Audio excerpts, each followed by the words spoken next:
Bismillahirrahmanirrahim. Allahumma salli ala Muhammad wa alihi tayyibin at-tahirin al-ma'sumin.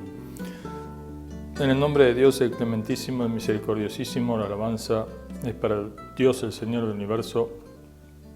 y la bendición y la paz sean con todos los profetas, especialmente con Moisés, Jesús y Muhammad y su familia purificada. Estábamos viendo en el curso acerca del Tawhid, el monoteísmo, los atributos divinos. Estábamos viendo acerca del monoteísmo, que tiene distintas partes, y habíamos llegado, dijimos que estaba el monoteísmo de la esencia de Dios, de los atributos, etc. Estábamos viendo algunos atributos, habíamos visto el de creador. Queríamos ver el atributo, habíamos visto el atributo de la unicidad, y entrábamos en el tema del atributo del señorío, o la administración, gobierno, la crianza, el desarrollo, digamos, la educación, el sustento y todo lo que tiene que ver con llevar a la creación hacia su perfección. Este es un atributo divino, se lo denomina como el atributo del señorío, por el cual Dios va a guiar a los hombres, tanto por una serie de claves que están en las criaturas, en la naturaleza de los seres, por el cual buscan los seres a Dios, y además, en el caso del hombre, por su libre albedrío, con la revelación de una legislación, leyes, normas, que el hombre debe observar para vivir bien, para armonizar bien con Dios, con los ángeles, con el resto de los seres, con la naturaleza, con el resto de los seres humanos, etc. Y evitar, digamos, todo desvío y toda imperfección e infelicidad. En relación al señorío en la creación, Dios crea todas las cosas, luego las guía hacia sí. Dios es realmente administrador y dispone de los asuntos de tal manera que genera unas interrelaciones entre las cosas, y va a guiar esas interrelaciones consigo mismo y con las cosas para que, como dijimos, el hombre alcance su perfección. El hecho de ser creador y sostener a la creación lo convierte necesariamente en un regulador y en un planificador y en un sustentador y en un guía para el desarrollo y perfección de las cosas.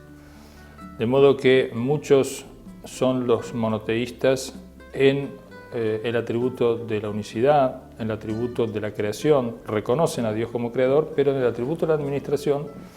creen que otros seres, llámense dioses para los politeístas, o llámense seres humanos, sistemas, filosofías humanas desvinculadas de lo religioso, las creen como necesarias para alcanzar la guía, independientemente de Dios. Pero en el monoteísmo del señorío, todo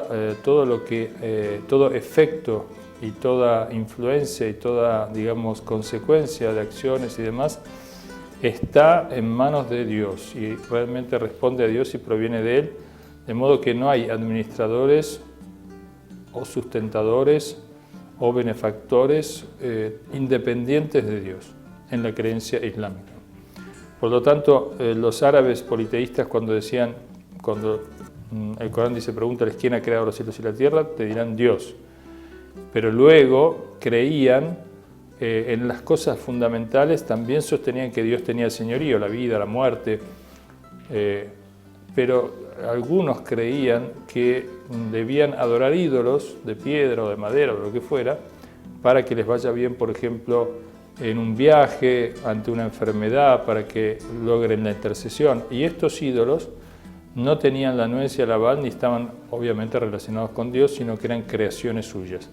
Esto es una forma de idolatría y de desvío del monoteísmo del señorío.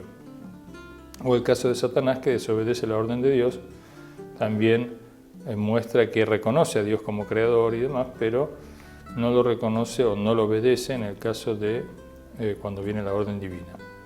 Otro de los atributos es el atributo de Dios como gobernante, como juez. Antes tenía que completar el tema del señorío con el tema legal, es decir, Dios es quien revela las leyes, las normas que el hombre necesita para vivir individualmente, en familia y en sociedad, y estas normas que vienen del legislador, que es Dios, están en armonía con la naturaleza de los seres humanos. De modo que quien legisla debe tener dos condiciones. Primero, conocer para quién legisla los objetivos, y además no tener intereses individuales o grupales, no tener privilegios, no hacer distinciones, no hacer discriminaciones. Y esto evidentemente tiene que ver con los atributos divinos. Ninguna otra persona está facultada. El Corán dice aquel que gobierna sin tener en cuenta la revelación, las leyes de Dios, es una persona corrompida, es una persona que se ha salido del orden establecido de Dios. De modo que el monoteísmo en el señorío, a partir de las leyes, también es un atributo en el que creemos los monoteístas en el Islam, y es una forma de monoteísmo mucho más completa cuando se entienden todas las distintas acepciones del monoteísmo, no solamente la de un Dios existente y creador, sino además señorío, el gobierno, etc., y otras formas de monoteísmo que vamos a ver. El monoteísmo en el gobierno también sostiene que el gobierno pertenece a Dios, Dios gobierna a través de sus representantes, los representantes los elige Él, son los profetas y mensajeros y hombres sabios, seguidores de los mensajeros, los imames. Luego de estos, aquellos que ellos designan, los más sabios, etc., los más virtuosos, y es todo un gobierno en base a la virtud, el bien, la justicia, que son atributos de Dios, y es el gobierno que Dios concreta a través del libre albedrío de los hombres. Si no vemos un gobierno así en la naturaleza, en la historia o en el mundo, sino en contadas excepciones, sobre todo en caso de algunos profetas como David, Salomón o como Muhammad, pero no como están narrados en la Biblia, sino como están narrados en el Corán, que hay algunas diferencias, sobre todo que tienen que ver con que desde el punto de vista del Corán ellos eran infalibles, eran puros, y no cree en todas las pecados que se les atribuyen en la Biblia. De modo que el gobierno también pertenece a Dios y Dios lo delega en sus elegidos, y como el hombre es libre, o bien se somete o bien pasa lo que pasó muchas veces en la historia, que se rebelan los grandes tiranos y demás y no aceptan someterse a Dios, y por ende tenemos esas otras formas de gobierno que se van creando, imperios, monarquías, etc., o gobiernos republicanos pero oligárquicos en el fondo, que terminan impidiendo el bien, la virtud y la igualdad y la justicia entre los seres humanos.